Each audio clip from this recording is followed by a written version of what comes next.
এই সেমিনারটি আমরা করছি আমাদের মাননীয় সংসদ সদস্য শিক্ষা মান কিছুটা খারাপ, খারাপ কোন সেন্সে খারাপ এটিকে আমরা রিসার্চ জনাব সাইফুল ইসলাম।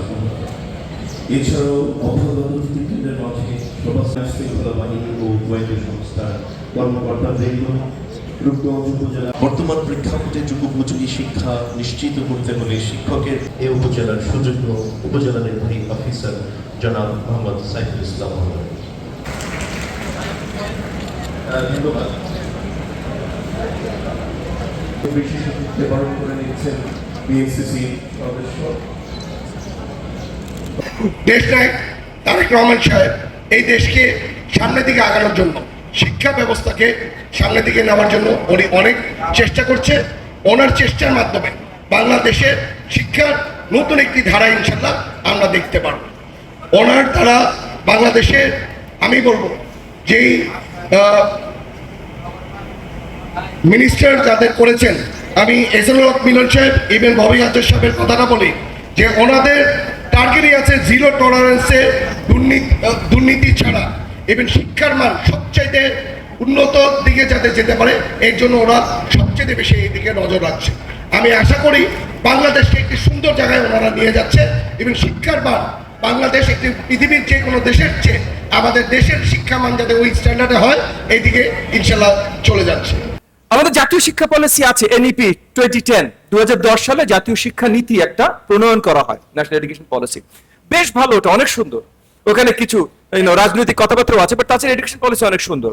কিন্তু 2010 থেকে 2024 আমাদের শিক্ষা কি উন্নতি হয়েছে না অবনতি হয়েছে, এটা কিন্তু বড়ভাবে প্রশ্নবিদ্ধ। আমাকে যদি জিজ্ঞেস করেন আমি বলবো উন্নতি হয় নাই ভাই। তাহলে শুধু এডুকেশন পলিসির কাগজ দিয়ে তো লাভ হয় না, আসলে সেটা ফলো করতে পারতে হবে, বাস্তবায়ন করার কাজ করতে হবে, একটা ভিশন দরকার। আমি অনেক জায়গায় এই কথাটা বলেছি যে এই 72-73 থেকে যখন আমাদের স্বাধীন দেশের শিক্ষার জার্নি শুরু হয়, এডুকেশনের জার্নি শুরু হয়, সে কুদরতে খোদা কমিশন রিপোর্ট থেকে, সে কুদরতি খোদা কমিশন রিপোর্টও পরিষ্কার কোন ভিশন আমাদেরকে দেয় নাই। এরপর জামিলুর রেজা কমিশন, বহুত কমিশন এসছে, আমাদের অন্তর্বর্তীকালীন সরকারও কমিশন করেছে, কিন্তু কোন পরিষ্কার ভিশন আমাদেরকে দেয়নি। এই যে আপনারা হেডমাস্টাররা স্কুলে যাবেন, কলেজে যাবেন, আপনারা পুরো অ্যাডমিনিস্ট্রেশন নিয়ন্ত্রণ করবেন, বাচ্চাদের সার্ভিস দিবেন, গার্ডিয়ানদের দেবেন, টিচারদেরকে বলবেন কি করতে হবে, কোন আলোকে বলবেন, স্বপ্নটা কি, ফাইনাল গোলটা কি, ভিশনটা কি, এটাকে আপনাদেরকে দেওয়া হয়েছে? এত বছর ঠিকভাবে দেয়া হয়নি। এই জায়গায় আমি আবার ধন্যবাদ জানাই আমাদের মাননীয় প্রধানমন্ত্রী জনাব তারেক রহমানকে। উনি পরিষ্কার ভিশন দিয়েছেন। 10 বছরের শিক্ষা নিলে তার এই ক্যারিয়ার পাথটা পরিষ্কার থাকতে হবে, 12 বছরের শিক্ষা নিলে ওই ক্যারিয়ার পাথটা পরিষ্কার থাকতে হবে। আজকে আমাদের দেশে এইচএসসি পাস করে যত ভালো জিপিএ পাক, বিশ্ববিদ্যালয়ের পরীক্ষায় উত্তীর্ণ হয় না, পাস করে না। তাই বিশ্ববিদ্যালয়গুলো আর কোনো উপায় না দেখে পরীক্ষা বন্ধ করে লটারি শুরু করতে হয়েছে। এটা হলো আমাদের শিক্ষার অবস্থা। আজকে ভারতের সবচেয়ে বেশি বৈদেশিক মুদ্রা তারা অর্জন করে বাংলাদেশে লেবার সার্ভিস দিয়ে, লোক পাঠিয়ে চাকরি করার জন্য।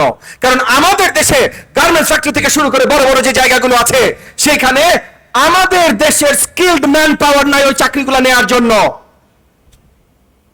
ভারতের 4th হাইয়েস্ট এক্সপেক্ট ইনকাম আসে বাংলাদেশ থেকে। আমাদের সন্তানদের আমরা চাকরি দিতে পারি না কেন? কারণ আমরা এডুকেশন সিস্টেম তৈরি করেছি কিন্তু কোনো ভিশন তৈরি করি নাই। এই এডুকেশন সিস্টেম আমাদেরকে কোথায় নিয়ে যাবে? তো জনাব তারেক রহমান আমাদেরকে ভিশন দিয়েছে, স্কিলস, ক্যারিয়ার। ক্যারিয়ার পাথ যদি না দিতে পারো তাইলে তোমার এডুকেশন সিস্টেম ব্যর্থ। এমন কোন ইউনিয়ন উপজেলা নাই যেখানে আমাদের সরকারি প্রাথমিক বিদ্যালয় নাই, আছে না? প্রত্যেকটা ইউনিয়ন উপজেলায় আছে।